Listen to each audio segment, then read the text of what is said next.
이렇게 우리가 채권 총칙편을 살펴봤습니다. 총칙 굉장히 중요한 테마죠. 그렇죠? 별 3개, 빠빵! 다음에 이제 총칙에 이어서 각칙, 채권, 각칙. 구체적으로 이제 계약 각칙이 되겠죠. 각칙에서 이제 매매 교환하고 임대차를 한번 정리해 보죠. 자, 매매 너무 중요하죠. 가장 대표적인 우리가 중개하는 계약이니까요. 교환은 뭐 거의 나오지 않고요. 워낙 적기 때문에. 그 다음에 임대차. 요게 이제 중요합니다. 그렇죠? 자, 그러면은 우리 매매부터 한번 살펴보죠. 매매도 역시 매매는 뭐다? 사실 다 뭐가 생략돼 있죠? 매매 계약, 교환 계약, 임대차 계약. 계약은 뭐다? 그렇죠. 법률행위죠. 내용은 똑같겠네. 오케이. 자, 그러면은 매매 계약이 매매가 어떻게 성립하냐? 두 번째는 매매 계약을 했을 때, 즉 매매라는 법률행위를 했을 때 어떠한 법률 효과가 발생이 되느냐? 이걸 정리하는 거죠. 그렇죠? 자, 그러면은 먼저 매매가 어떻게 성립하는지는 563조에 되어 있습니다. 63조 한번 펴주실까요? 563조. 자, 매매는 당사자 일방이 갑돌이를 말하겠죠. 매도인을 일방이 재산권을 아파트 상대방 을순이에게 이전할 것을 넘길 것을 약정하고 상대방이 을순이가 매수인이 그 대금 매매 대금을 말하죠. 지급할 것을 약정함으로써 그 효력이 생긴다. 뭐 상식적인 얘기를 이렇게 좀 뽀대나게 적어놨네요. 조문에서는. 자, 그러면 매매라는 법률을 했을 때 어떠한 법률 효과가 있느냐? 당연히 채권이 발생이 되겠죠. 그렇죠? 채권이. 갑돌이는 뭐예요? 갑돌이는 매매 을순이한테 매매대금 지급 청구권이라는 채권이 발생이 되고, 을순이는 뭐예요? 갑돌이에게 소유권 이전 등기 청구권이라는 채권이 발생이 되겠죠. 이 채권은 서로 역으로 보면은 뭐예요? 각각 상대편에 대한 또 뭡니까? 상대편에는 그게 의무가 되는 거죠. 그렇죠? 그래서 이 채권 발생 규정은 우리 568조를 한번 보시죠. 568조 매매의 효력 똑같네요. 앞에는 계약의 효력, 그죠? 또 해제의 뭐 효력, 해제의 효력 효과 다 똑같은 말입니다. 그렇죠? 즉 법률행위, 법률효과 계속 나열을 하고 있는 거야. 조문은 계속 같은 말을 하고 있는데 나는 매번 다르게 느끼면 안 되겠죠. 자, 그래서 매매의 효력 1항에 매도인은 그렇죠? 매수인에 대하여 매매의 목적이 된 권리를 이전하여야 하며, 갑돌이는 뭐예요? 소유권, 그죠? 갑돌이는 소유권 이전 등기 의무가 있는 거죠. 매수인은, 을순이는 매도인에게 갑돌이 그 대금을 지급해야 한다. 매매 대금, 그죠? 넘겨줘야 될 의무가 있는 거죠. 지급해야 될. 다음에 이게 이제 가장 중요한 테마죠. 계약을 했다. 누가 제일 불안합니까? 갑돌이가 불안합니까? 을순이가 불안합니까? 아무래도 뭐예요? 현금 가면은 뭐 이게 끝장나는 거 아니에요? 그렇죠? 그러니까 을순이가 아무래도 불안할 수밖에 없어요. 그러니까 매도인 갑돌이가 제대로 뭔가 을순이한테 의무를 다하도록 뭐를 우리 법에서는 책임을 지우고 있다. 그래서 그런 책임을 뭐라고 그런다? 매도인의 담보 책임이다. 제대로 이 아파트 넘겨야 될 책임을 우리 법에서는 규정을 하고 있습니다. 그걸 아는 게 우리 매매편에서는 가장 중요하고 해마다 시험에 빠지지 않는 거죠.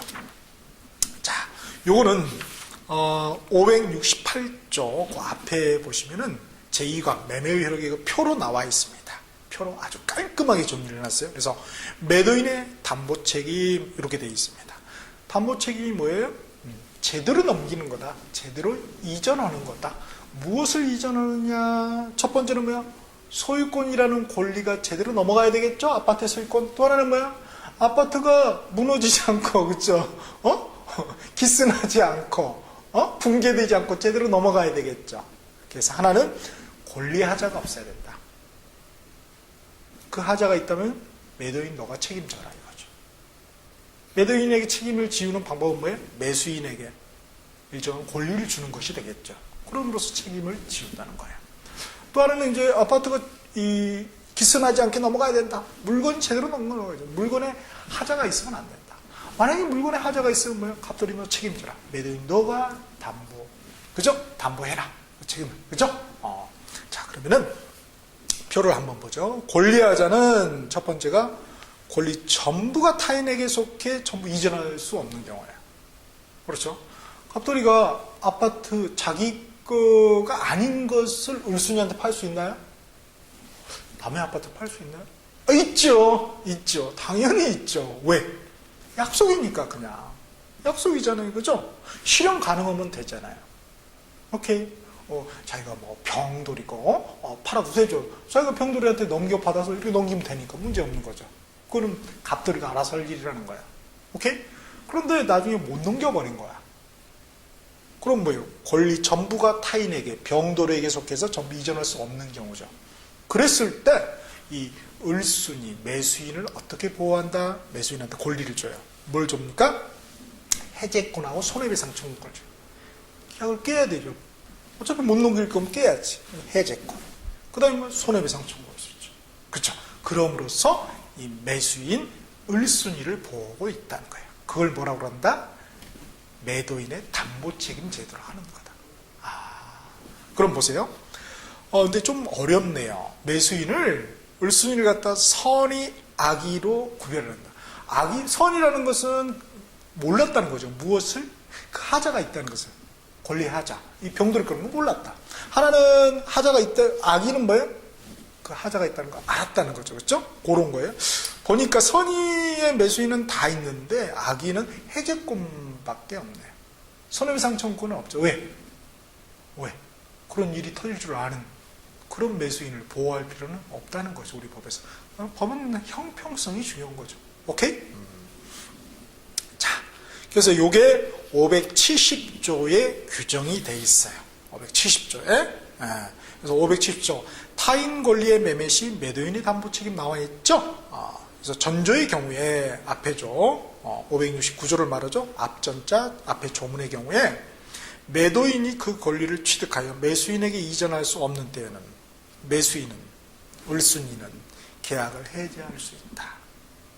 이렇게 규정이 돼 있습니다. 오케이? 그 다음, 그 다음에는 이제 두 번째 권리하자는 권리의 일부가 타인의 표를 한번 보시죠. 권리 일부가 타인에게 속해 일부를 이전할 수 없는 경우예요. 그렇죠? 그런 경우는 보니까 선의 매수인에게는 해제권, 손해배상 청구권 플러스 대금 감액 청구권을 주죠. 그만큼 뭐예요? 깎아야죠. 그게 형평에 맞죠. 그렇죠? 32평이라는데 30평이야. 토지가 1000평이라는데 보니까 아니야. 900평이야. 이런 경우 그 깎아야죠. 그게 형평에 맞죠. 그렇죠? 그런데 악의의 매수인은 뭐예요? 대금 감액 청구권밖에 없다는 거죠. 그렇죠? 그런 건 주의를 해야죠. 요거는 이제 572조의 규정을 두고 있죠. 572조 보시죠. 권리의 일부가 타인에게 속한 경우와 매도인의 담보 책임되어 있죠. 그래서 1항에 매매의 목적이 된 권리의 일부가 타인에게 속함으로 인하여 매도인이 그 권리를 취득하여 매수인에게 이전할 수 없는 때에는 매수인은 그 부분의 비율로 매매 대금의 감액, 깎는 것을 청구할 수가 있다. 이렇게 되어 있습니다. 다음에 권리하자 이제 세 번째가 수량 부족 일부 멸실의 경우예요. 그런 경우는 뭐예요?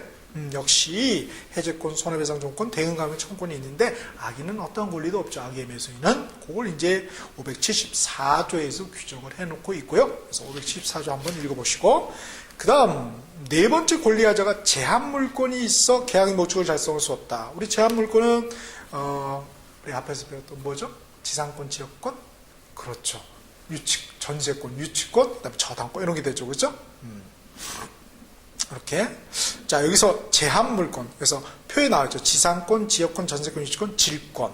여기 저당권은 빠지고, 저당권은 이제 별도로 밑에 있으니까 5항에, 5번에 있죠. 동그라미에. 그래서 이런 경우에서 계약의 목적을 제대로 달성을 못해. 그런 경우에 선의의 매수인한테는 해제권하고 손해배상 청구권을 줘서 보호를 하고 있다는 거. 그러나 악의는 전혀 보호하지 않고 있죠. 그 다음에 이제 마지막 5번째가 저당권, 전세권이 행사됐다. 저당권이 행사됐다는 건 뭐예요? 경매 때려졌다는 거죠. 그렇죠? 얘가 아파트 샀는데, 을순이가 샀는데, 갑돌이가, 그게 어떻게 되면 경매에 때려져 버린 거예요. 그렇죠? 이거 참 큰일이죠. 그 다음에 전세권이 행사됐다. 전세권도 우리가 뭐가 있죠? 경매 청구권이죠. 이런 경우에 소유권 X인 경우, 소유권을 취득할 수 없거나 취득했는데 잃어버린 경우죠. 자, 그런 경우에 선의의 매수인한테는 해제권, 손해배상청구권, 그 다음에 변제, 상한 청구권이라는 게 있어요. 변제, 그러면 대신 변제해주고 그거를 갑돌이한테 다시 달라고 할 수 있는 청구권이 있다는 것입니다. 그거를 576조에서 규정을 해놓고 있고요. 그런데 주의할 건 뭐야? 악의의 매수인도 다 그러한 권리가 있다는 것입니다. 그쵸? 왜? 악의는 알았다는 거예요. 알았다는 건 뭡니까? 저당권이 있다. 그럼 뭐예요? 경매가 때려질 가능성이 있다. 누구나 등기부 떠들어보면 다 알 수 있는 거잖아요. 그죠? 그러니까. 그래서 악의의 매수인한테도 이런 권리를 다 부여하는 거구나. 이렇게 보시면 될 것 같습니다. 자, 이렇게 해서 권리하자 5가지 유형을 봤고요. 그 다음에 이제 물건 그 자체죠. 권리가 아니라 물건 그 자체의 하자는 이렇게 6번, 7번 돼 있죠. 특정물 매매 시 목적물에 하자가 있는 경우하고, 그 다음에 불특정물 매매 시 목적물 하자가 있는 경우. 그래서 그 예를 잘 보시면 될 것 같고요. 요거는 해적권하고 손해배상 청구권이 있는데, 이 선의의 매수인이 무과실까지 요구해요. 굉장히 좀 까다롭게 요구하는 거죠. 그렇죠? 그리고 악의의 매수인은 어떠한 권리도 부여하지 않고요. 불특정물 매매의 경우에는 완전물 급부 청구. 뭐야? 새 걸로 바꿔달라고 할 수 있는 거죠. 그런 거에서 해적권, 손해배상 청구권 너가 행사하든지, 아니면 뭐예요? 완전물 급부 청구권. 둘 중에 골라서 행사라. 둘 다 행사할 수는 없죠. 물어내고 새 거 달라. 이거까지 하면 좀 형평이 안 맞잖아요. 그래서 그거는 각각 580조, 581조에서 규정을 해놓고 있습니다. 그래서 자, 이렇게 해서 한번 우리가 매매 파트를